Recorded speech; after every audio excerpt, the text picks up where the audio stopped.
Thousands of soldiers standing on the edge of the world, holding the line against something that shouldn't exist. That's where this story goes. And the man walking into the middle of it had no idea any of it was coming. The film opens in the vast, unforgiving desert of ancient China. A group of foreign travelers is already in serious trouble. Bandits on horseback are hunting them across the open terrain, and through a combination of speed, cunning, and desperation, the group manages to shake them off and slip away. Among the survivors are two men who have been through worse together. William, a seasoned European warrior with an archer's eye and a survivor's instincts, and his companion Tovar, a man who measures every situation in terms of what it costs and what it's worth. They're not here for glory. They traveled all the way from Europe following rumors of a substance called black powder, a material capable of igniting the very air itself. The journey has already taken lives. Food and water are running thin, and the desert ahead offers no comfort whatsoever. When Tovar produces a small piece of magnet and declares it useless, tossing it aside dismissively, William picks it up himself without much thought. He doesn't know yet why it matters, but it will. That night, the group makes camp. The plan is to press forward toward China's northern border at dawn. What they don't plan for is what comes out of the darkness before dawn arrives. A creature erupts from the shadows and kills two of their companions before anyone can react. William and Tovar draw their weapons immediately, turning to face whatever is coming. But the creature moves with terrifying speed, coming at them from a direction they didn't expect. William reacts on pure instinct. He swings hard and his blade connects. The creature loses an arm at the point of impact. Its body tumbles away down the mountainside. William stands there catching his breath, and then does something that will turn out to be one of the smartest decisions of his life. He picks up the severed limb and carries it with him. If he's going to find out what that thing was, he needs evidence. They keep moving north. The bandits find them again and the chase resumes, pushing William and Tovar forward until the landscape ahead changes completely. There it is. The Great Wall of China, stretching across the horizon like the edge of the world itself. Before they can figure out what to do next, Chinese soldiers open fire from the ramparts above. Arrows fill the air, and the bandits, whatever courage they possessed, evaporates instantly. They turn and ride. William and Tovar, with nowhere to go and no interest in dying in a desert, surrender. The soldiers bring them inside. Inside the fortress, the severed arm is taken from William immediately. The soldiers examine it with a seriousness that tells William this is not the first time they've seen something like it. Then Commander Lin steps forward, a woman whose bearing makes clear she is nobody's subordinate, and asks in perfect English where they found the hand. William explains. Commander Chen challenges the story as fiction. Lin pushes further, asking what their real purpose is in being here. William keeps his answer simple: trade. But when the soldiers pull back the cloth covering the two men's bodies and find military armor underneath, the trade story stops being convincing. Lin recommends to General Shao that they be executed as spies. That's when strategist Wang intervenes. He points out that fresh creature blood is present on William's sword, and that detail lines up with the story they're telling. He asks General Shao to hold the sentence until their identities can be confirmed. The general is about to respond when a soldier comes running with news that cannot wait. The kingdom is under attack. Shao gives his orders. William and Tovar get taken to the prison. On the way there, William asks about the severed arm. Wang tells him the creature is called a Tao Te. Tovar tries to get more information and gets silence in response. They arrive at the prison door and discover the guard has lost his key. Rather than wait around while someone finds it, Wang makes a practical decision. He orders both men up onto the wall. From that vantage point, William and Tovar watch something neither of them has ever seen. An army unlike anything in European experience is taking shape along the ramparts. Specialized units occupy different sections, each trained in a specific weapon or technique. Drums are being positioned. Signal systems are being tested. These people have been preparing for this for a very long time. The creature never reached the Chinese unprepared. Yang, the guard assigned to watch them, orders them to sit down and keep low. Then the creatures arrive. And there are a lot of them. They come in waves, surging toward the wall with a coordinated ferocity that makes it immediately clear they are not mindless animals. General Shao gives the command and fireballs arc from the ramparts, lighting up the landscape in front of the wall. The archers have been given specific instructions. Target the eyes located on the creature's shoulders. Those are the only vulnerable points. Hit them anywhere else and you've done nothing. A unit of female warriors, dressed entirely in blue, launches from the wall on ropes, diving directly into the mass of creatures below with spears and courage that stops William cold.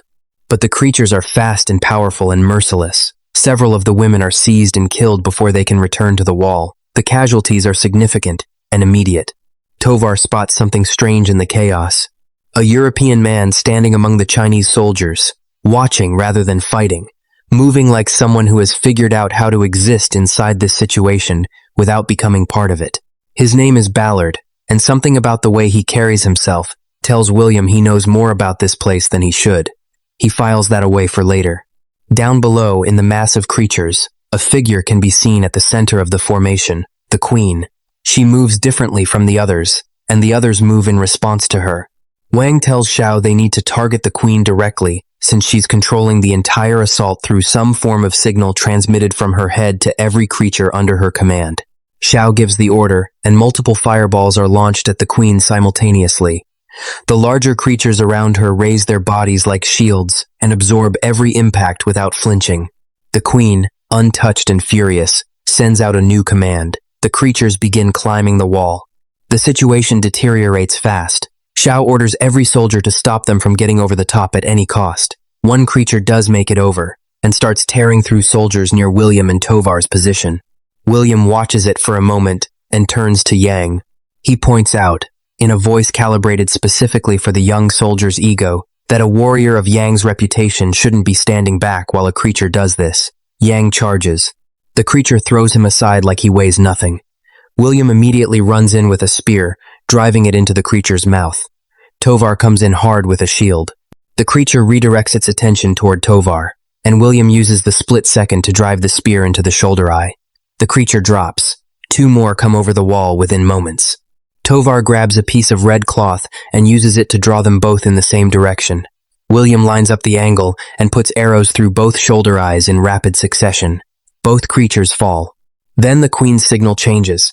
The creatures stop fighting, collect their dead, and retreat. The attack ends as suddenly as it began. General Xiao comes to find William and Tovar personally. He praises them in front of his soldiers and orders them brought to the barracks to rest. Afterward, Xiao takes Lin aside on the wall. He tells her the creatures are multiplying faster than they've ever seen. The pattern of attacks is accelerating. Whatever they're building toward is coming sooner than expected. They need to be completely ready. In the dining hall, the soldiers rise when Lin enters with William and Tovar. Lin tells them that General Xiao has been watching and is genuinely impressed by both men's fighting ability. She asks William to demonstrate his archery for the assembled soldiers. William takes a bow and shows them what he can do. The level of precision visibly surprises the room. These soldiers are excellent. They recognize excellence in others. Meanwhile, the preparations for the next battle are already underway, because the next battle is not far away. Wang pulls out the magnet William brought with him and holds it up, turning it slowly. He explains that this small piece of metal may have more tactical value than it appears. He believes that when a Tao Te comes into contact with it, the creature loses its ability to hear and loses its connection to the Queen. Without that connection, it becomes isolated, disoriented, and significantly weaker. Lin asks the obvious question, how do they know for certain? William gives her the only honest answer. They test it. They capture one alive and find out. And since the creatures are built to withstand almost everything, they'll need a specially designed hook coated with a fast-acting drug, something that can punch through bone, lodge there, and put the creature down before it can break free. Wang approves the idea immediately and sets the soldiers to work preparing the equipment. But the fog rolling in from the north makes it nearly impossible to see anything outside the wall. The soldiers switch to acoustic detection, using specialized instruments to track movement by sound. The creatures are already there, just beyond the visible edge, waiting. One launches from the fog without warning and grabs a soldier directly off the ramparts. Then more begin climbing. Lin deploys the wall's built-in defenses, massive blade systems hidden inside the stone that extend outward and sweep the face of the wall, cutting through the climbing creatures and sending them dropping to the ground. Soldiers descend on ropes to continue the attack at close range. Many of them don't come back up. The drug-coated hooks are deployed. Most of the strikes miss or fail to hold. Other creatures immediately move in to free any of their kind that are caught, but one creature takes a hook and stays caught. The soldiers try to haul it up toward the wall. William watches the chain strain under the creature's weight and shouts at them to stop pulling. Its strength could snap the chain entirely. Wait. Let the drug work. The soldiers launch fireballs to cut off the approaching creatures before they can reach the one that's trapped. William goes down the chain himself to secure it when the situation becomes critical. The hook tears loose from the creature's body just as William gets there, but the drug has done enough. The creature is unconscious. William ties it off and signals for the lift. Tovar arrives at the bottom to keep the remaining creatures back while William works.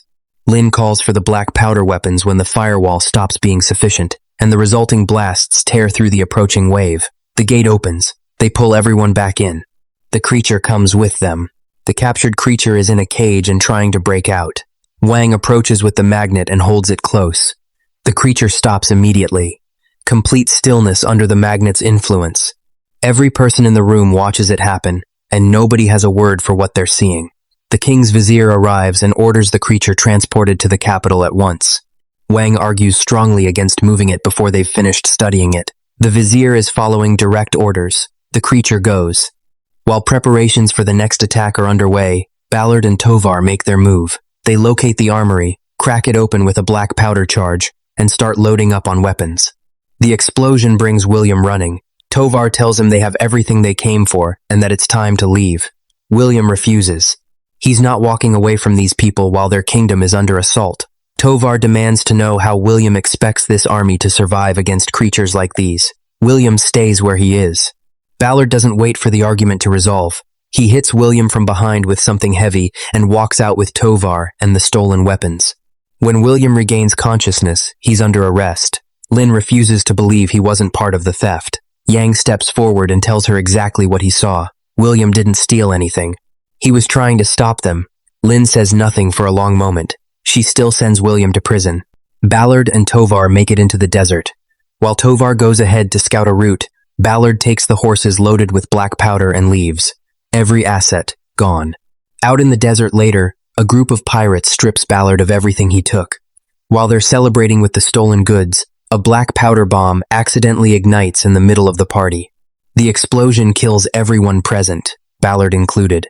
The weapons are gone, so is any chance of that escape plan mattering?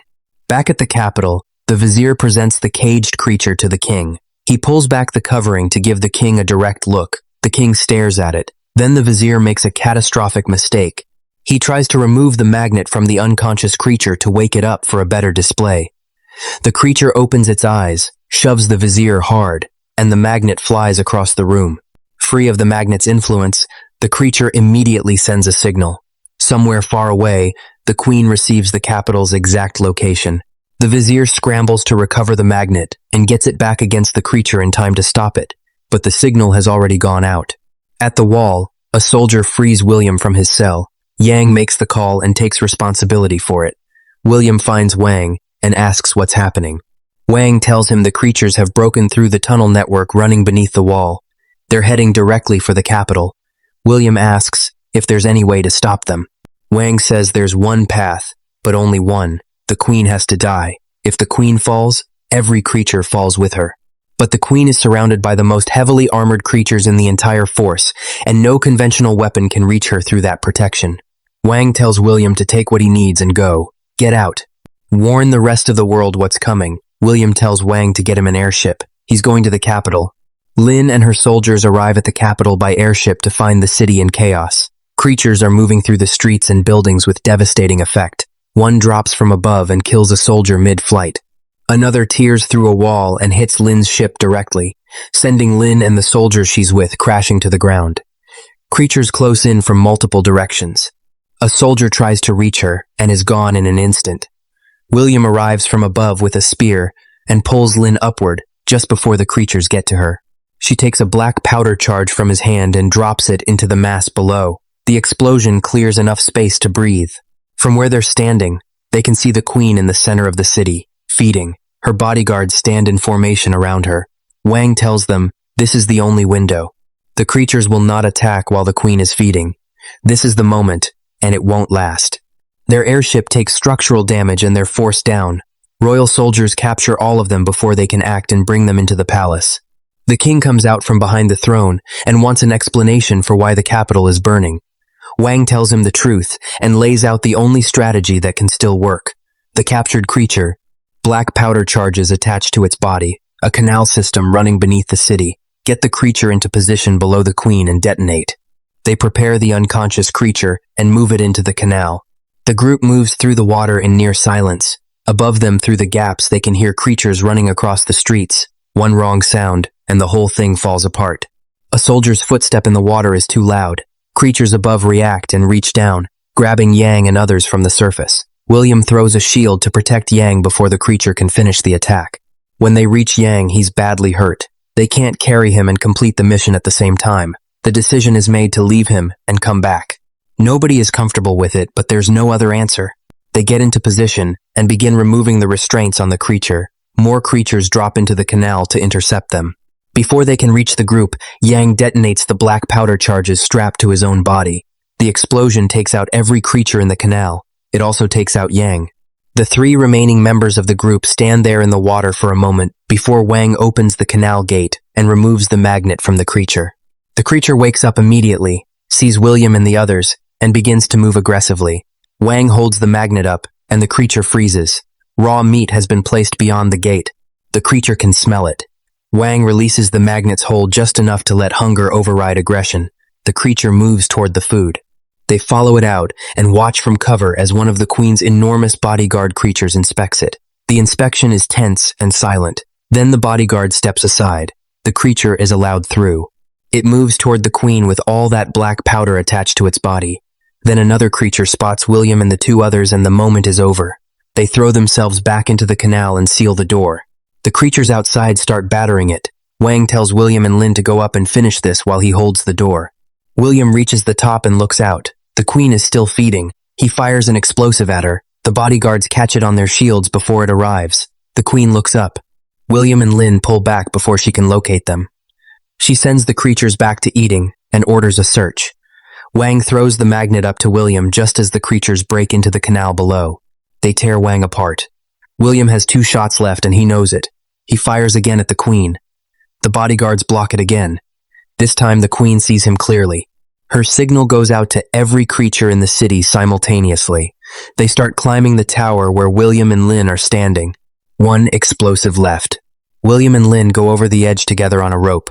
As they drop, William throws the magnet directly toward the queen.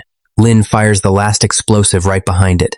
The explosive connects with a creature coated in black powder that is standing right beside the queen. The detonation is massive. The queen and everything immediately surrounding her is destroyed in the blast. William and Lin crash into a building across the way. William loses his grip and starts to fall. Lin catches his hand and holds on. Below them in the streets, the creatures stop, all of them at once, and then they collapse. Every single one, across the entire capital, drops to the ground dead. The queen is gone, and without her signal they are nothing. The war that has been fought along the Great Wall for thousands of years is over in the silence that follows a single explosion. William visits Tovar in his cell afterward. Tovar grins and asks what reward a man gets for becoming a hero of China. William tells him the king offered him as much black powder as he wanted along with a military escort all the way back to Europe. Tovar waits for the rest. William says the king gave him one choice between the black powder and Tovar's freedom. William chose Tovar. Tovar starts to absorb this. Then Lin arrives with news that despite William's choice, the king was moved enough by everything that happened to grant them both the black powder and the escort. Tovar exhales something between a laugh and relief. Lin asks William to stay. He has earned a place here if he wants one. William tells her his people are waiting for him back home. He has to go back. Lin hears it and accepts it, even though something in her expression makes clear she wishes the answer were different. William says goodbye to her properly, the way you say goodbye to someone who changed what you understand about the world. And then he walks toward the gate and the road home. If this one hit you the way it hit us, leave a comment telling us which battle scene had you on the edge of your seat. Hit like if you stayed all the way to the end, and subscribe so you're here for the next one. We'll see you then.